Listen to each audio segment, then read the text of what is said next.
नमस्कार दोस्तों, मेरे YouTube channel ABC smart classes में आपका स्वागत है। अगर आपको हमारी वीडियो पसंद आती हैं तो प्लीज़ लाइक करें, शेयर करें एंड सब्सक्राइब करें। बेल आइकन दबाना ना भूलें। और आज का हमारा टॉपिक है ओके, हम आकृति 10.5 का क्वेश्चन 5 पढ़ रहे हैं।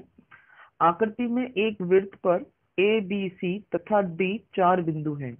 ए बी सी डी, ए सी और बी डी एक बिंदु ई पर इस प्रकार प्रतिच्छेद करते हैं। ए सी और बी डी इस प्रकार प्रतिच्छेद करते हैं कि यहाँ बिंदु ई बन रहा है। तो बी ई सी बराबर 130 डिग्री का है। सॉरी, मैं यहाँ पे 135 लिख दिया।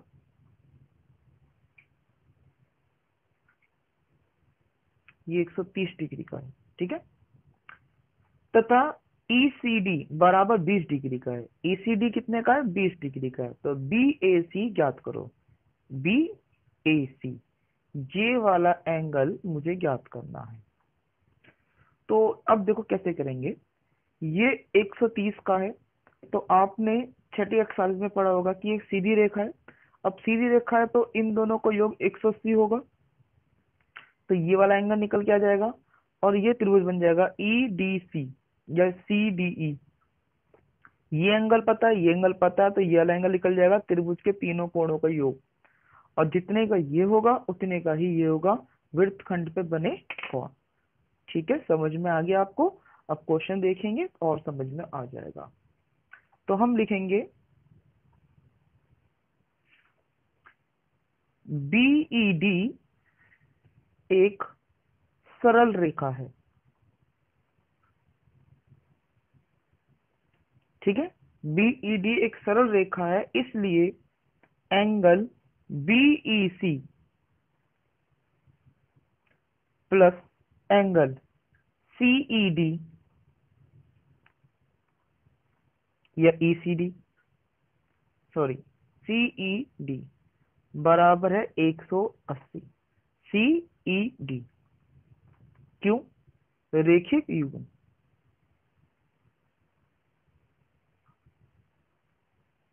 ओके, रेखिक योग। अब BCE दे रखा है मुझे 130 का, एंगल CED मुझे नहीं पता है, बराबर है 180। तो एंगल CED बराबर हो जाएगा 180 माइनस 130 बराबर 50, यानी कि ये है। ठीक है, अब हम लेंगे त्रिभुज CDE। CDE में देखो बेटा, CDE में तो मैं सिर्फ इस ट्रायंगल की बात कर रहा हूँ। इस ट्रायंगल में angle C plus angle D plus angle E बराबर है 180। त्रिभुज के तीनों कोण का सम, सॉरी योग। ठीक है, अब C कितने का है? 20 का है। D मुझे नहीं पता है, E अभी मैंने निकाला था 50 का।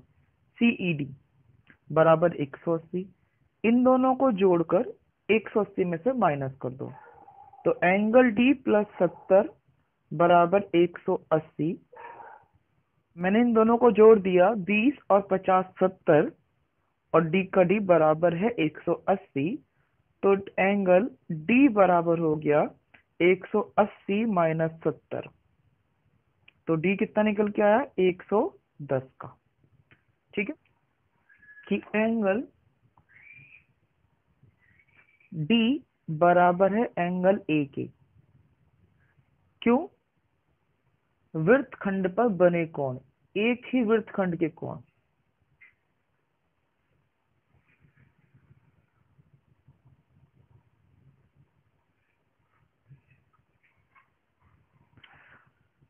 क्यों? अब A को आप A लिख सकते हो या BAC, आप जो भी चाहो आप लिख सकते हो। तो एंगल A बराबर हो गया 110 का, या आप कह सकते हो एंगल BAC बराबर है 110 डिग्री। ठीक है, ये आपका एंगल निकल गया है 110 डिग्री का। क्लास, अब हम क्वेश्चन नंबर 6 कर रहे हैं 10.5 एक्सरसाइज का। ए बी सी डी एक चक्रीय चतुर्भुज है। चक्रीय चतुर्भुज समझते हो, जिसके चारों जो शीर्ष होते हैं वो वृत्त पर स्पर्श करें, जिसके विकर्ण एक बिंदु ई पर प्रतिच्छेद करते हैं। इसके जो विकर्ण हैं वो एक दूसरे को ई बिंदु पर प्रतिच्छेद कर रहे हैं। यदि D B C 70, D V C 70 और बी ए सी 30 हो तो बी सी डी ये वाला पूरा एंगल आपको ज्ञात करना है। और ये भी पता है यदि ए बी बराबर बी सी हो, ए बी बराबर बी सी यानी कि अगर ये दोनों रेखा बराबर हो तो ई सी डी भी ज्ञात करो। ई सी डी यानी कि सिर्फ ये वाला एंगल भी ज्ञात करना है। तो यहाँ मेरे दो पार्ट हैं, पहला कि आपको ये एंगल निकालना है और दूसरा आपको ये वाला एंगल निकालना है। कैसे निकालेंगे? सबसे पहले तो आपको ये चेक करा दूं कि ये एक ही चाप है और एक ही चाप से वृत्त खंड पे बने जो कोण होते हैं वो आपस में बराबर होते हैं। तो देखो एक कोण ये वाला है, दिखा आपको, और एक कोण ये वाला है। तो अगर ये 70 का है तो ये भी आपका 70 का होगा। तो ये 70 और 30 कितने हो गए? 100। चक्र चतुर्भुज के आमने सामने के कोणों का योग 180 होता है। तो ये वाला दोनों जो है वो 80 का हो निकल जाएगा, ये दोनों को दोनों। अब बात करते हैं कि ये दोनों बराबर हैं। अगर ये दोनों बराबर हैं तो ये 30 का है तो ये भी 30 का होगा, तो ये कितने का निकल जाएगा? 50 का। ठीक है, तो अब क्वेश्चन शुरू करते हैं इसके अंदर। ठीक है, सबसे पहले आप इस क्वेश्चन में देखेंगे कि आपको जो दिया है तो हमें क्या क्या चीज पता है इसके अंदर। हमें पता है कि ए बी सी डी एक चक्रीय चतुर्भुज है, ये हमें पता है। ठीक है, अब क्वेश्चन के लिए बात करते हैं। क्वेश्चन के लिए सबसे पहले हम बात करेंगे कि angle D B C D मैं यहां पे लिख देता हूं, डीसी चाप में, डीसी चाप से, ये ध्यान रखो मैंने वैल्यू लिख दिया, डीसी चाप से एंगल डी बी सी बराबर है एंगल डी ए सी के। डी बी सी बराबर एंगल डी ए सी से, वो सी ए डी या डी ए सी के। अब डी ए सी मुझे नहीं पता है पर ये वैल्यू पता है, तो ये हो जाएगी एंगल डी ए सी बराबर 70। क्यों? क्योंकि मुझे ऑलरेडी ये एंगल बराबर दे रखा है। ठीक है, तो ये हो गया 70। अब पहली चीज प्रूफ हो गई, इसको मैंने एंगल बना दिया 1। अब मुझे पता है इस कोण के अनुसार कि इन कोणों को किस तरीके से सॉल्व करना है। Angle D A B plus angle D C B या बी सी डी बराबर है 180। ये पूरा एंगल और ये पूरा एंगल, क्यों? चक्रीय चतुर्भुज के कारण।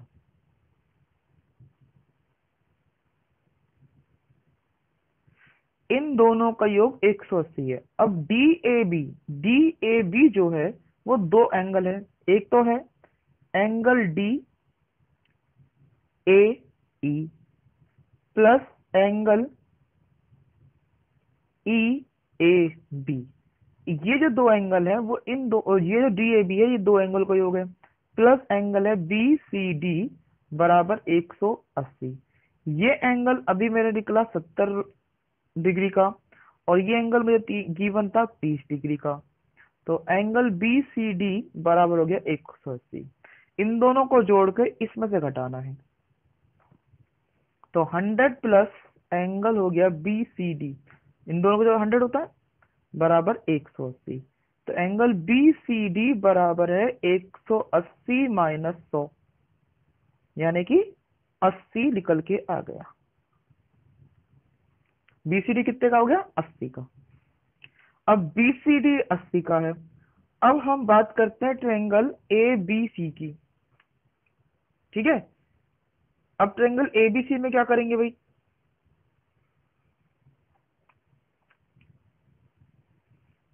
ट्रायंगल ABC में अभी दूसरा क्वेश्चन है, AB बराबर है BC के, दिया है। अगर ये दो लिखा बराबर है तो हम कह सकते हैं कि त्रिभुज ABC बरा एक समद्वि बाहु त्रिभुज है। भाई अगर किसी त्रिभुज की दो भुजा बराबर है तो संभव त्रिभुज होगा। अतः एंगल ए बराबर होगा एंगल सी के, इसके अकॉर्डिंग, या फुल नेम कर सकते हो आप, जैसे सी ए बी बराबर होगा एंगल ए सी बी के, या ई भी यूज कर सकते हो, ये तुम्हारी चॉइस है। ठीक है, तो ये बराबर है। तो हम कैसे, अब तो त्रिभुज के तीनों कोणों का 180 होता है, या ऐसा कर लो ए बराबर सी के है तो ए 30 का है, तो एंगल सी बराबर भी कितना हो गया? 30 डिग्री का। ठीक है, अब मेरा एंगल जो क्वेश्चन निकालना है वो निकालना है एसीडी। मुझे पता है कि एंगल, इसको मैं सी को ना यही लिख देता हूँ, ईसीबी कर देता हूँ सी को। ठीक है, तो ईसीबी बराबर हो गया 30 का। अब मुझे निकालना है angle E C B plus angle E C D बराबर है 80। कैसे पता चला? क्योंकि BCD बराबर था, मैं BCD लिखता हूँ, एंगल है ये BCD के, BCD के, क्योंकि देखो ECB और ECD इन दोनों को जोड़ क्या बन जाएगा? BCD। अब एंगल ECD तो मैंने अभी अभी निकाला, कितने का? ECB 30 का, प्लस ये मुझे नहीं पता है, और ये कितने का निकल के आया था? 180, ओ सॉरी सिर्फ 80 का। कहां से? यहां से, समीकरण 1 से। अब एंगल ECD बराबर हो जाएगा 80 माइनस 30 बराबर 50 डिग्री। ठीक है, ये आपका छठा क्वेश्चन है। क्वेश्चन नंबर 10.5 का 7वां क्वेश्चन कहता है, यदि एक चक्रीय चतुर्भुज के विकर्ण उसके शीर्षों से जाने वाले वृत्त के व्यास हो तो सिद्ध कीजिए कि वह एक आयत है। सबसे पहले तो आप देखें, सिद्ध करना है। जब सिद्ध करने के लिए बोलते हैं तो मुझे एक थ्योरम की तरह इसको यूज करना होता है। ठीक है, तो वो ये कहता है, एक वृत्त है जिसपे चक्रीय चतुर्भुज बना हुआ है, और इसके जो पॉइंट कट हो रहा है वो बिंदु O है, यानी कि केंद्र है। तो आपको पता लगाना है कि ये ABCD एक आयत है। तो सबसे पहले आयत होने की 3 कंडीशन आपको पता होनी चाहिए, 4 कंडीशन। पहली कंडीशन, इसके आमने सामने की भुजा बराबर हो, नंबर 1। दूसरा, इसके प्रत्येक कोण 90 के हो, नंबर 2। दूसरा, इसके विकर्ण बराबर हो, और चौथा, ये मिड पॉइंट पे कट करे। तो हमने 2 कंडीशन तो प्रूफ कर चुके हैं कि विकर्ण बराबर है। क्यों? ये भी व्यास है, ये व्यास है। एक वृत्त की दोनों, एक वृत्त में जितने व्यास होते हैं आपस में क्या होते हैं? बराबर होते हैं।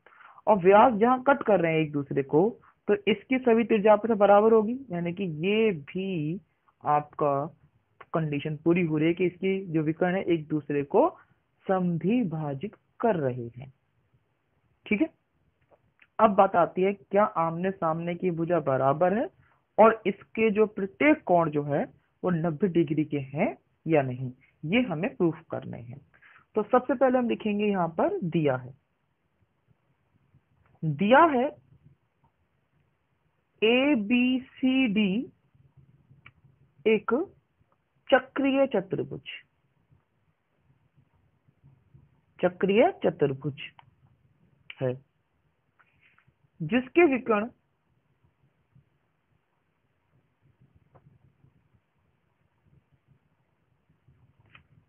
D या AC और DB बिंदु O पर या केंद्र पर प्रतिच्छेद करते हैं।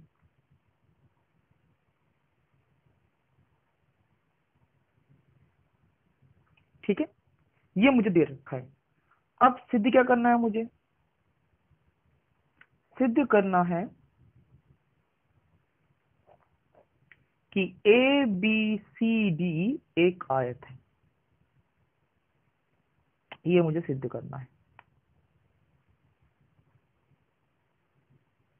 ओके, तो अब शुरू करते हैं क्वेश्चन के लिए, क्योंकि दिया भी लिख दिया और सिद्ध करने के लिए बातें लिख दी। अब लिखते हैं उत्पत्ति या प्रमाण। मैं प्रमाण लिखना चाहूंगा यहाँ पर। कोई अगर आपको प्रॉब्लम हो कि प्रमाण और उत्पत्ति में क्या फर्क है तो आप कमेंट कर सकते हैं मुझे। तो यहाँ पे मैं दो ट्रायंगल लूंगा, ए ओ बी और सी ओ डी, ताकि मेरे पास, मैंने कहा, दो कंडीशन मुझे प्रूफ करनी है। पहली कि इसकी आमने सामने की भुजा बराबर हो और प्रत्येक कोण क्या हो, 90 के हो।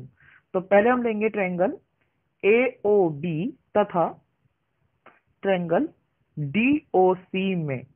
ये दो ट्रायंगल लिए हैं। अब इसके अंदर सबसे पहले आप ये प्रूफ करेंगे कि ये वाला एंगल बराबर है इसके, क्योंकि शीर्षाभिमुख कोण। ये भुजा इसके बराबर है, ये भुजा इसके बराबर है, क्योंकि वृत्त की सभी त्रिज्याएं आपस में क्या होती है, बराबर होती है। तो लिखना शुरू करते हैं। ओ ए बराबर है ओ सी के, ओ बी बराबर है ओ डी के। क्यों? वृत्त की त्रिज्याएं। तो एंगल ए ओ बी बराबर है एंगल डी ओ सी के। क्यों? शीर्षाभिमुख कोण, शीर्षाभिमुख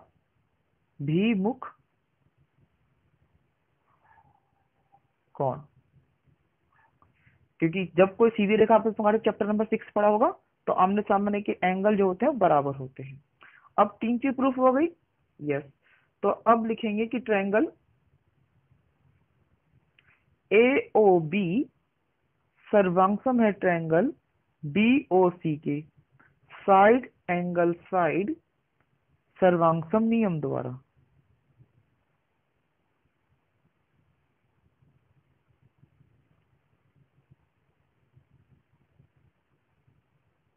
ठीक है, अब ये दोनों तो सर्वांगसम हो गए। अब सर्वांगसम होने का मतलब मैं कह सकता हूं कि ए बी बराबर है डी सी के, सी पी सी टी द्वारा।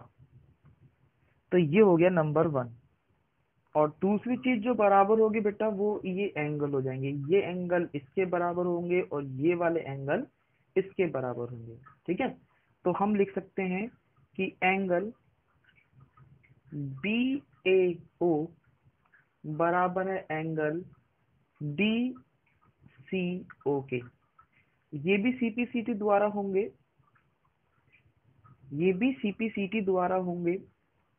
परंतु अगर ये एंगल बी ए ओ, ये वाला एंगल और ये वाले एंगल के बराबर है, तो ध्यान से देखो ये जेड बन रहा है, बन रहा है ना। तो हमारी एक प्रमेय थी कि अगर दो रेखा समांतर होती है और जेड बनता है, तो ये दोनों एंगल बराबर होते हैं एकांतर कोण के। शर्त क्या थी? कि रेखा समांतर होनी चाहिए। यह रिवर्स कर रहे हैं, उल्टा कर रहे हैं कि अगर एंगल बराबर है तो ये दोनों रेखा भी समांतर होंगी। ठीक है, तो हम करेंगे इसके अंदर कि एकांतर अंतःकोण का विलोप, ए बी समांतर डीसी के। अब ये दो हो गई। अब देखो समीकरण 1 और 2 से, समीकरण 1 और 2 से। अब देखो समीकरण 1 और 2 से, एक ये है, दो ये है। ये एंगल, ये रेखा बराबर भी है और समांतर भी है।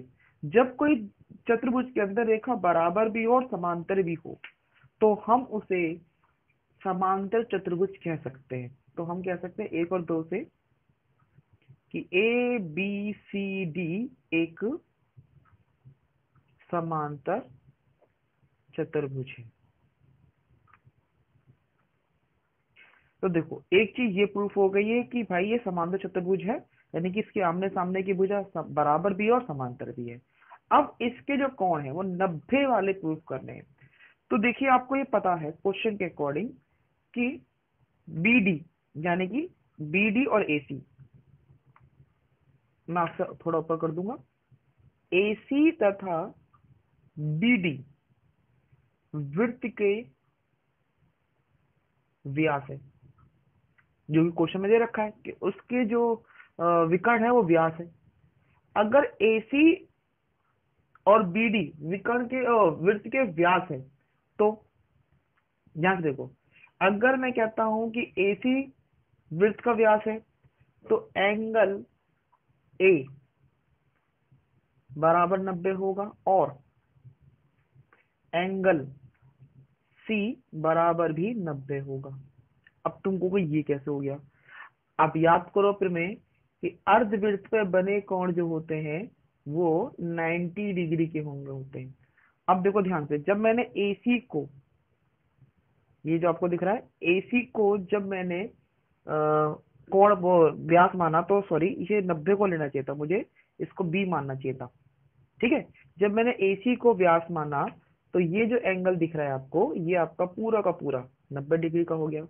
और जब मैंने BD को ये वो माना, व्यास माना, तो ये वाला कोण 90 का हो गया। तो या तो आप एक ही को कोण मान के चलिए या दोनों को मान के चलो। पॉइंट समझ में आ रहा है? आप एक को भी एंगल मान सकते हो। जैसे मैंने इसमें कह दिया कि अगर AC BD वृत्त का व्यास है तो एंगल A बराबर भी 90 का है और C बराबर भी 90 का है। उसी प्रकार जब मैंने कहा कि AC वृत्त का व्यास है, ठीक है, तो क्या होगा कि एंगल D बराबर एंगल B बराबर किसके होगा? 90 के। तो देखो अब इसके चारों कोण क्या हो गए? 90 के भी हो गए। क्यों? इसमें रीजन नहीं लिखा, वो है अर्ध वृत्त पर बने कोण। ठीक है, तो अतः ABCD एक आयत है। ठीक है, हमें दो चीज प्रूफ करना था, पहले तो ये आमने सामने की भुजा बराबर हो और सभी कोण इसके 90 को। तो जब मैंने, बेटा आपको दोबारा बता दूं, जब मैंने ये कोण व्यास माना तो ये भी 90 का और ये भी 90 का, और जब मैंने ये व्यास माना तो ये भी 90 का, ये भी 90 का, तो चारों कोण 90 के हो गए। तो इसलिए ये ABC एक आयत है। Thanks for watching this video. If you like that, please like, share.